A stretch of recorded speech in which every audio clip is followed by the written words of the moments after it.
One of the pieces of advice that I got given from one of my mentors was, you're going to join a company and within the first few weeks, you're probably going to want to change so much. Get a piece of paper, write everything down that you want to change and put it in a cupboard, and don't look at it for 4 weeks. Don't change anything for 4 weeks, and then revisit it, and you'll start to understand why some of the things you might not need to change or why they are a certain way. I didn't listen to that very well.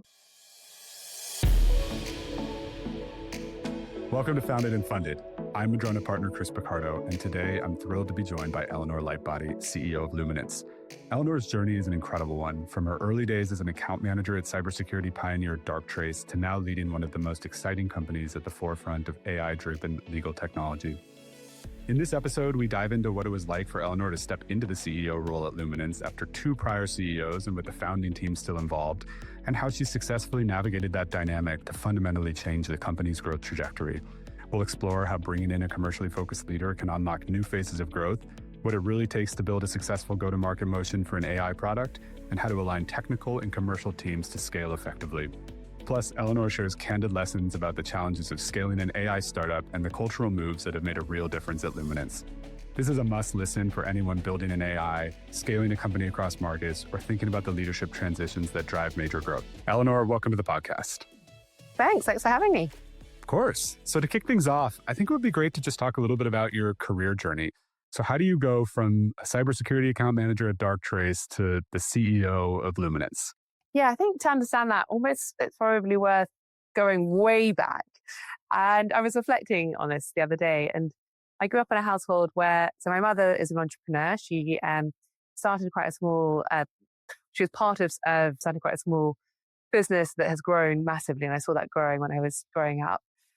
And my father's a lawyer. And so reflecting on it, looking back, I'm like, matching, kind of having an mirroring entrepreneurship and working in the legal space, it feels like a given now. But I suppose I started at Darktrace when I was fresh out of a postgrad.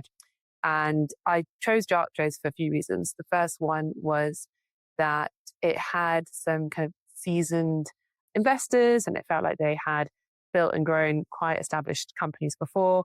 I was going to be one of a handful of people in the London office. And it felt like it was an opportunity to work for a company that had the potential to scale very fast, because what they were offering was appropriate to every single company in the world. And I'm pretty glad that I did. I had a few options on the table, but I'm very glad that I did, because joined when the company was super small, probably 50 of us globally, if that actually. And I left just before the IPO. And recently the company was bought by Thomas Brava for over 5 billion. And so there I set up the African operations. I was the first one on the ground to open up that market. And then I went on to run a global division that looked at securing national critical infrastructure. And the investors of Darktrace were similar to those at Luminance. So I got a phone call over 5 years ago, and it was like, hey, our portfolio company is doing something really interesting. Would you like to join them? And I thought, what do you mean? No, join them, like leading the company. And I had to kind of clarify that with them. Yeah. And I'd actually known the founders at Luminance from afar for a while. And after speaking to them, I wasn't thinking about leaving Darktrace, but actually it was a very quick yes, an easy yes, because the opportunity that Luminance had was absolutely massive. And so I thought, you'd be crazy not to say yes to this.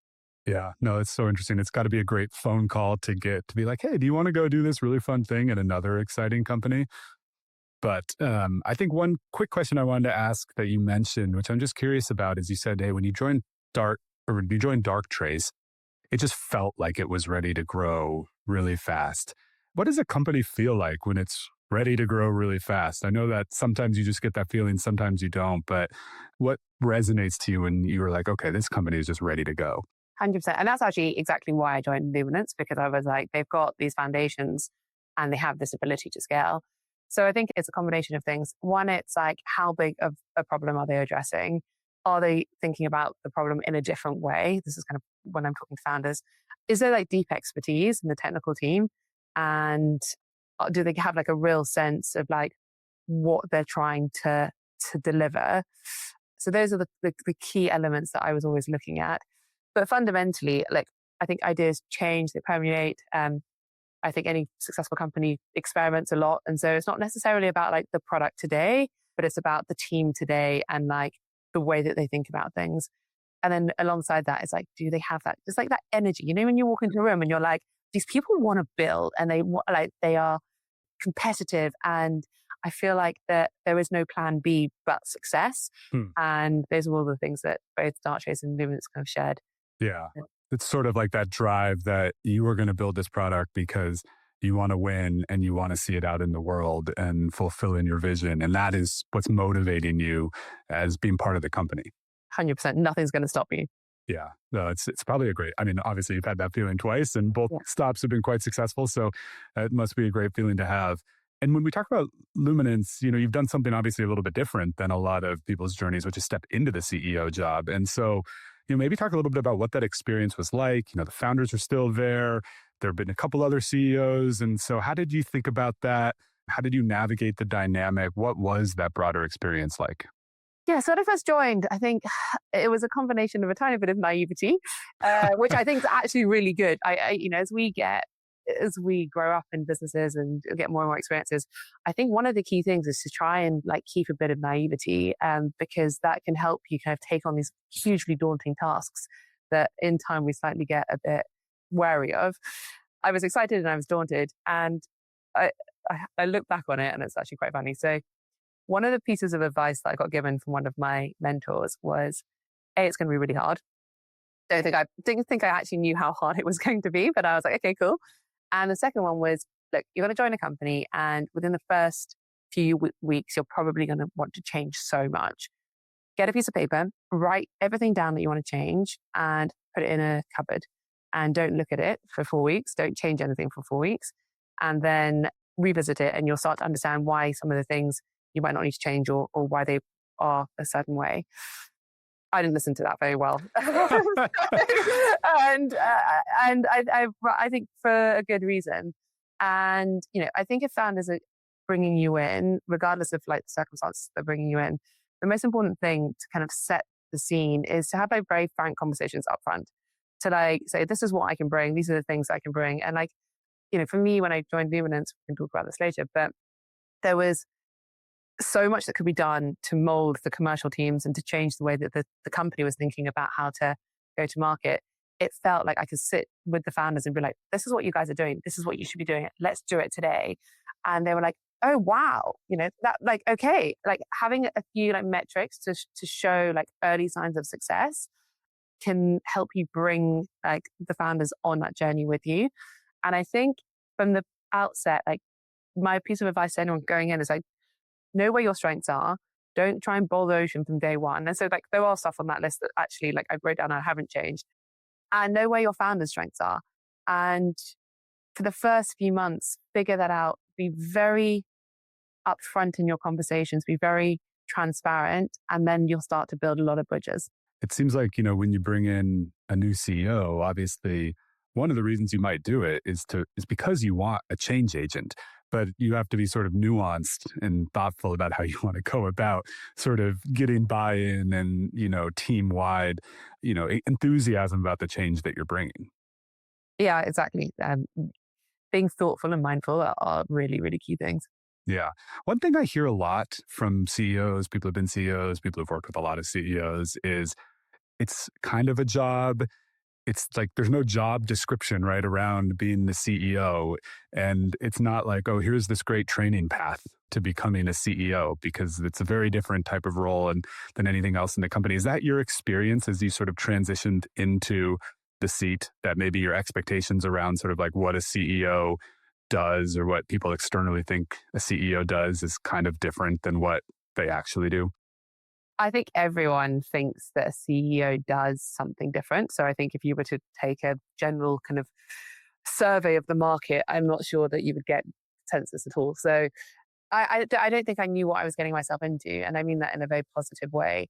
And I think a lot of CEOs, especially like the rate that we're growing, a lot of CEOs' roles like change and they morph and I used to say like every month felt slightly different, but the rate of innovation and the speed of scale each week. And the key thing I think for successful CEOs are a few things. One is like being able to understand the vision, being able to understand like the 10,000 foot view, but also like to be able to parachute in and understand the problems and think about things from a first principle basis to then kind of help fix them. The second thing, and the most important, well, this is my opinion, very biased, but like I think it's focus. I think as a CEO, you can be pulled in so many different directions. Like the teams, like all the teams kind of can benefit from having you in the conversations. But like, what are the most important things that day, that week, that month, that year, the next few years? And to try and be very regimented in that. I also think like, part of my role is like being a bit of the hype person for the business, like going in every day, leading by example. But there are other CEOs who might not necessarily agree with that. So it really depends on the company, what's required at that given time, and adapting to it. Yeah, no, it's so interesting being able to figure out, right, like what the company needs at any given time is sort of one of the key things you have to be able to do.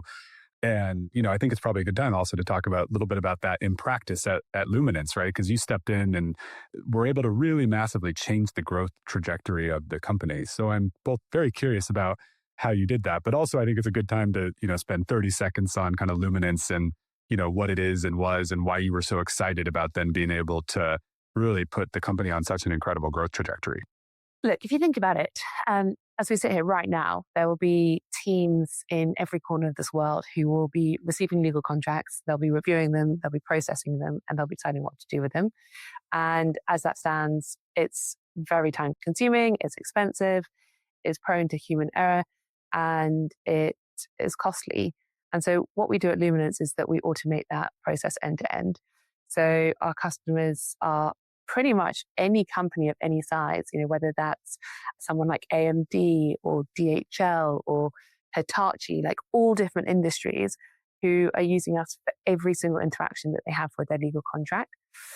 And, actually, so when I joined the company 4 years ago, Luminance was only selling to law firms. And they had done a really good job. They'd sold over to a quarter of the top 100 law firms. But when I came in, I was like, this platform's so powerful. And actually, the addressable market is so much bigger than just law firms. And so one of the things that we did very quickly was we used the underlying kind of AI models and technology, and we built a whole new workflow and platform to be much more directed at in-house legal teams. And that was kind of one of the bets that really paid off, because we saw that sales cycles were much faster, the time to value was much faster, and it was that, that product in itself has grown like its ARR 6x over the last 2 years. And again, like going back to what I did very quickly when I joined Luminance was I've got a sales background. So I came in and I asked the teams, how many first meetings have you got? How many POVs, like we do free trials, how many free trials are you running? How many cold calls are you making? All this stuff. And there was a bit of a disconnect of what was expected from the sales teams versus like what sales teams should be delivering. And historically, there had been, rightly or wrongly so, the sales teams have been like ex-lawyers. And I was like, wait a second, like we need a lot of like lawyers in the company to help build the product, help like understand the use cases, help be subject matter experts. But actually, the one area that we do not need lawyers is in selling, because selling is slightly different. And, give me a graduate who's 21 and I will train them how to sell as long as they like understand what we're doing. And so we changed the whole hiring process, the whole structure. I very quickly promoted 2 very young, actually at the time, account executives into more leadership positions, into mentors positions.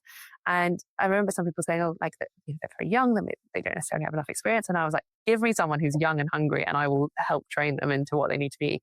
And they've become 2 of the most successful people at the business. So that was one of the moves. So both changing the product, or kind of adapting the product. It wasn't really changing it. It was kind of adapting it, and totally changing our go-to-market were 2 areas that I just were really important to do first thing. I feel like you just sort of gave a very condensed masterclass, right, in both positioning your product and then figuring out how to sell it. And one of the things we were joking about, in our prep call, I guess a couple of weeks ago now, was, people love to say, if you've got a great product and AI, it's just going to sell itself. And, I think we were both laughing because that is definitely not true.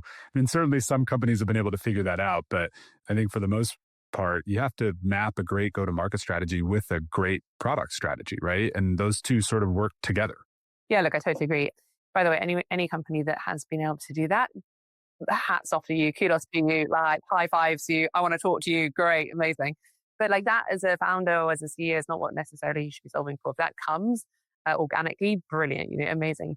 But actually, there's still some key things, that might not necessarily last till the end of time. And so understanding your product and understanding distribution, of course, you've got to have innovation at the heart of it. You've got to have a really solid understanding of the problems that you're trying to address and how technology can help.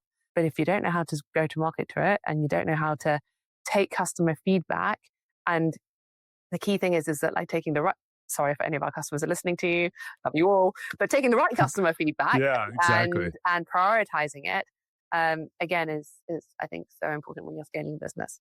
Yeah, no, that's such an interesting point that you want a lot of customer feedback, but you also need to prioritize sort of the customer feedback around what moves the needle and what is really useful and interesting information, but maybe not as high on your priority list. Exactly. I think customer feedback, everyone always talks about customer feedback, and it's important that customer feedback is crucial. Don't get me wrong. And especially like depending on where you are in your product development cycle. So like, and as a company, if you're early on as a company, then I think we were very lucky that two very big companies early on were like, we'll become design partners with you. And so we said yes to them, but actually no to some others because we felt that the use cases that they were trying to address with our technology and what they were trying to build with our technology could relate to companies around the world of all different sizes. So we're like, yeah, we're going to go with you guys. And I think so finding some early design partners can be super useful. And then obviously as you get more and more customers, the key is two things. The first one is prioritizing customer feedback. You should never, I have friends in other areas, in other businesses who, as time goes on, they remove themselves from the customer. And I think that right, for us, it's so important to be even more ingrained with the customer because you get so much valuable information there. But again, like having a system where the feedback loops really fast and you can see if the same feedback's coming across from all of your customers, those are the ones that you need to really focus on versus customers saying, can I put my logo on it or can it be yellow rather than blue? And also knowing something that, again, another mentor of mine told me early on, and I didn't really get this because in sales, you're like, yeah, we can do this. But when you're like running a business, like the power of no when you're talking to customers and like saying, no, we're not going to do this. And there are some reasons why we're not going to do this. And most often than not, customers are like, okay, cool, that's fine. It was just an idea. And actually, if you over promise, then that's when you find yourself in a bit of a kind of a rat rate, like a hamster wheel of trying to always catch up. And that's not necessarily a place that you want to be in. And then you're customizing for every customer. Oh my gosh. And then then it's a problem, right? Yeah. And then the amount of like when you're upgrading, making sure, anyway, then the configuration's not somewhere that you necessarily want to be. Yeah. And then the second thing is around, so we have like a team that focuses on customer feedback and product, but we also then have like our blue sky thinking team because sometimes customers can identify lots of things that they want for you to kind of help them with. They might not necessarily see around the corner. They might not see like the potholes. And so our team, we've got a team that very much focus on what can't we do today that we might be able to do in 6 months' time, in a year's time. The capabilities of these models are getting better and better and better. Like that's no secret to anyone. They're getting cheaper and cheaper and cheaper. So how are we building for the future?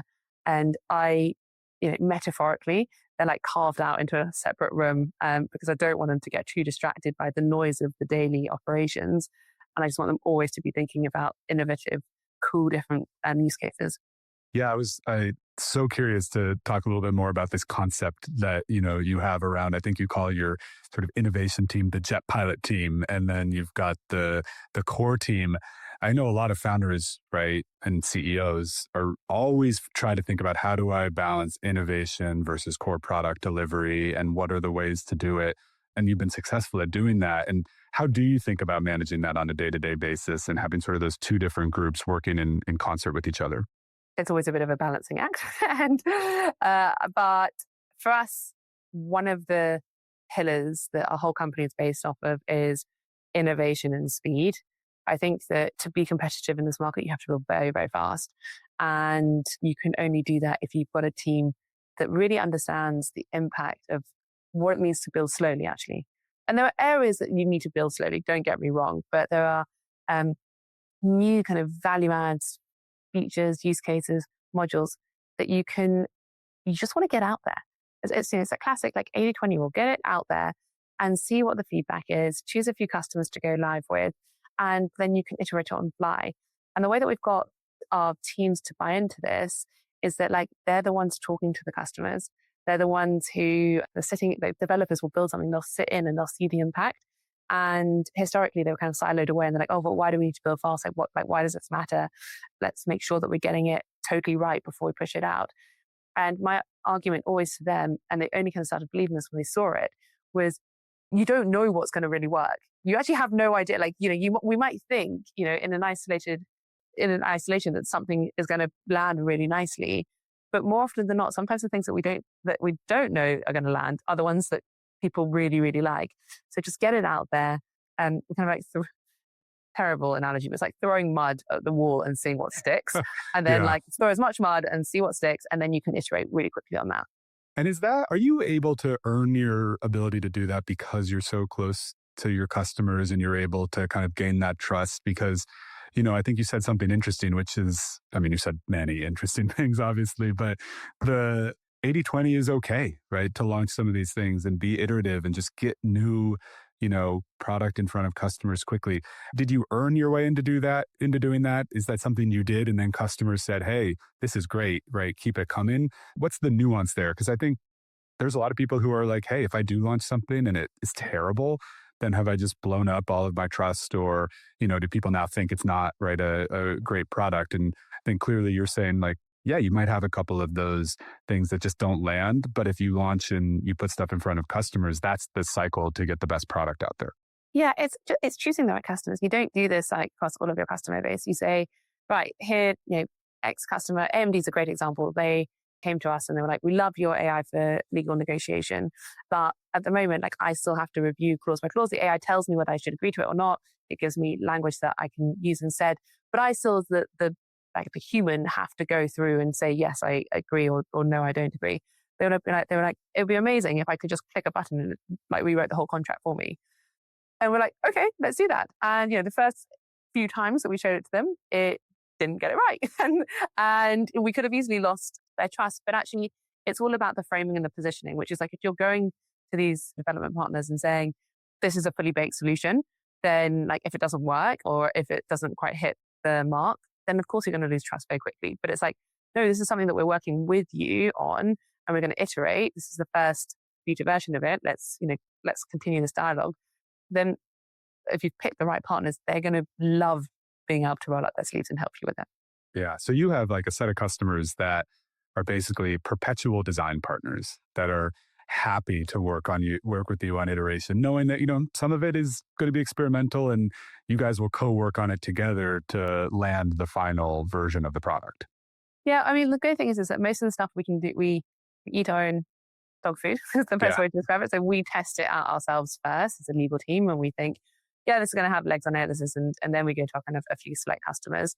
There are sometimes it doesn't even pass, like getting past our legal team and we're like, this is a cool idea, but actually it's never going to work in reality. So yeah, that's how we kind of do it. It's funny because I think obviously you're so focused on go-to-market, but you have tons of product insight on how to kind of map the two pieces of go-to-market and the product roadmap together. I think that's a hard thing sometimes, right, for purely technical or purely product-focused founders and executive teams to be able to see how those two pieces work very closely together. Yeah. It goes back to the earlier point, which is like, I think I was brought in very much for distribution and go-to-market, but like now I spend much less time thinking about that. We've got a really good, repeatable machine and I kind of dip in and out of it. But now my role is very much with product and thinking about, okay, what are the next use cases? How can we?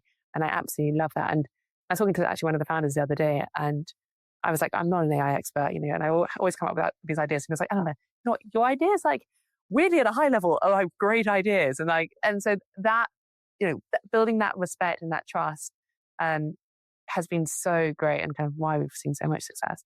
Yeah, I wanted to actually circle back to that question, which is how you think about working with technical founders. Because I'd imagine, right, you still might not consider yourself to be ultra deeply technical, even though you clearly are pretty technical now on a lot of this. And I think Snowflake is the example people often use about very technical founders and very commercially minded CEOs. But it seems like it's a great working relationship that you have. And are there ways that you thought about that or culturally think about that to make it so effective? Yeah, look, I don't think either Adam or Graham, who are founders, will mind me saying this. The beginning part, there was definitely, we had to work through a few things. I didn't know what I didn't know, and they didn't know what they didn't know.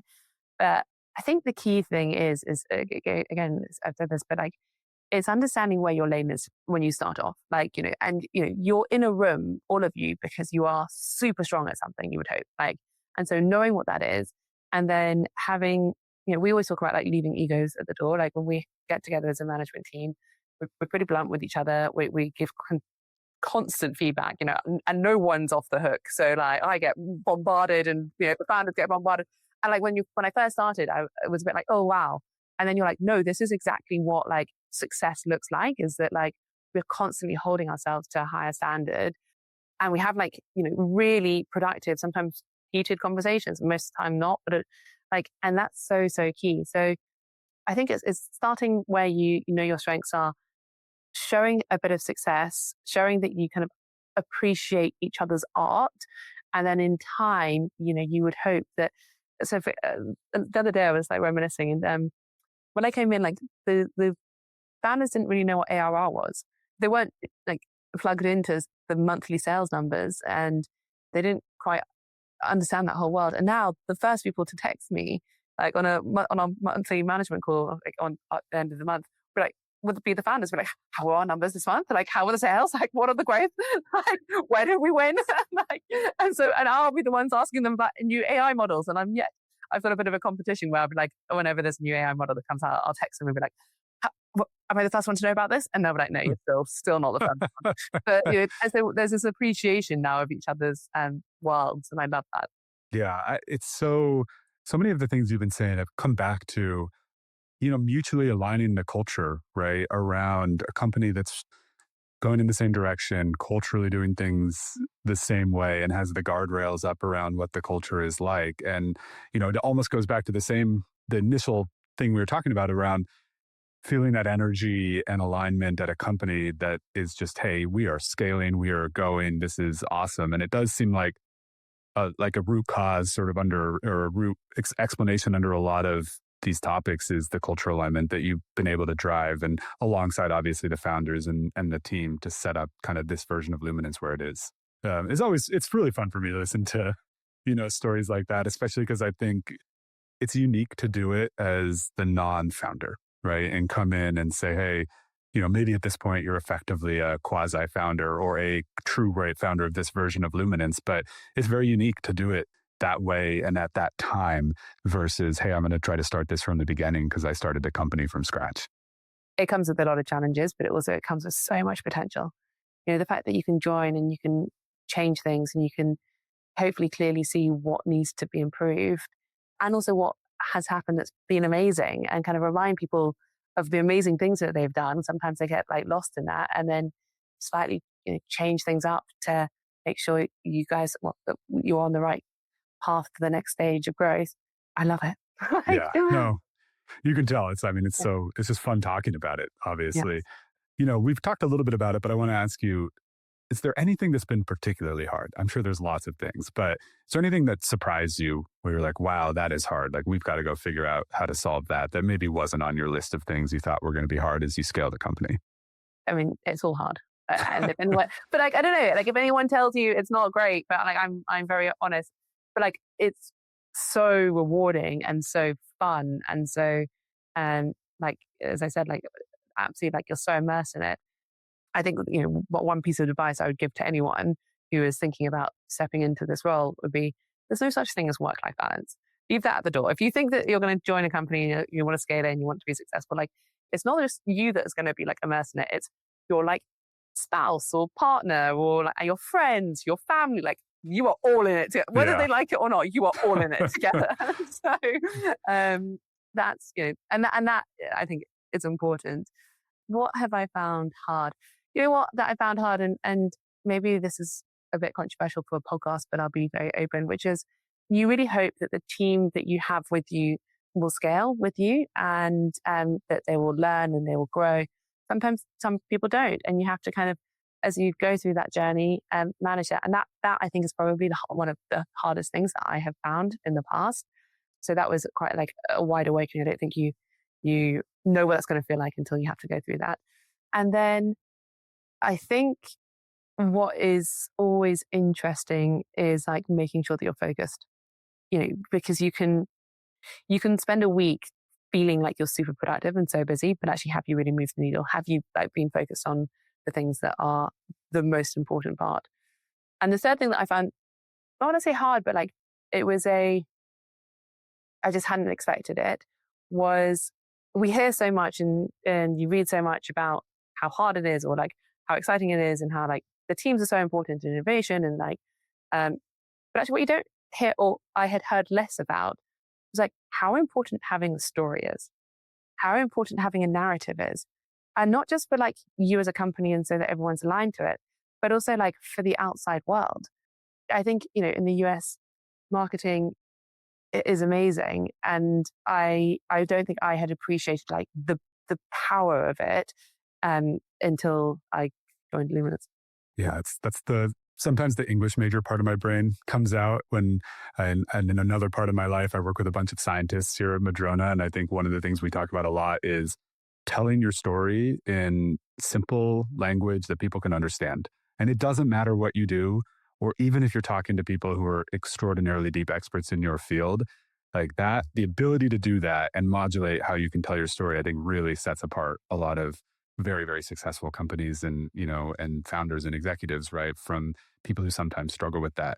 But I do want to thank you for making the point around the difficulty of knowing that some people on your team won't scale, because sometimes you hear people talk about that from time to time, but it is one of the conversations that certainly from our investor CEO relationship perspective, right? And from, I'm sure with your board members, like that's a conversation you have more, right, than I think people generally talk about. And it's an important and hard thing for everybody involved. So I think it's nice that you mentioned that, right, for the broader audience, that Yeah, it's a normal part of scaling a company.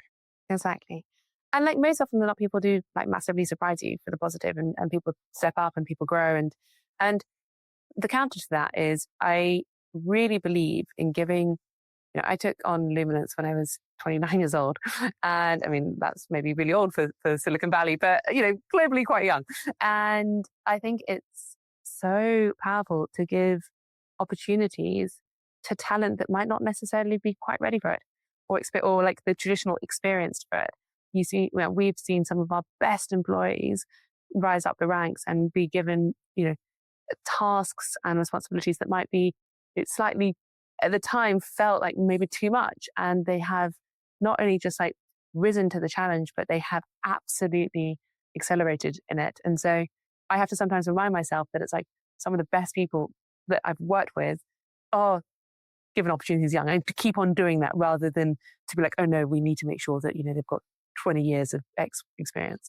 Yeah, no, it's also so important that you say that. I think about that from time to time sitting here in Seattle.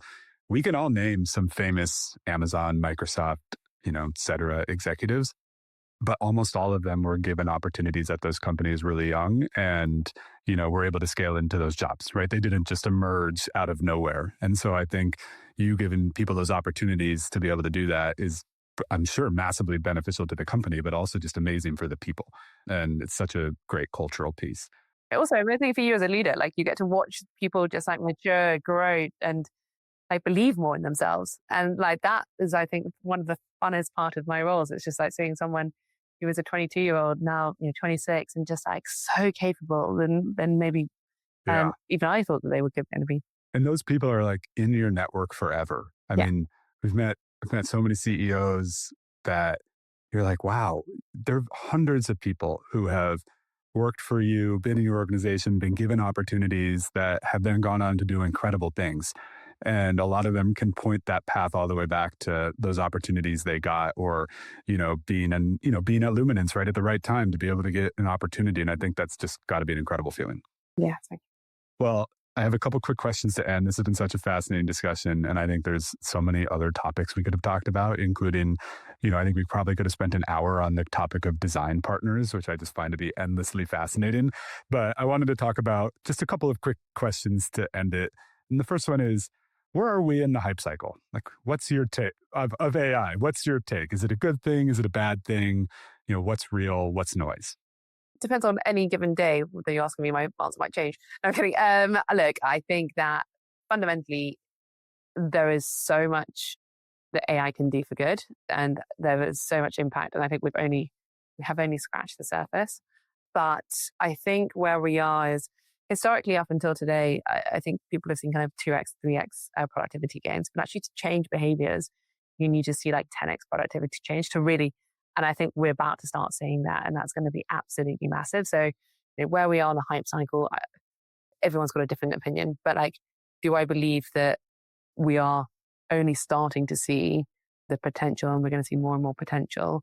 Absolutely.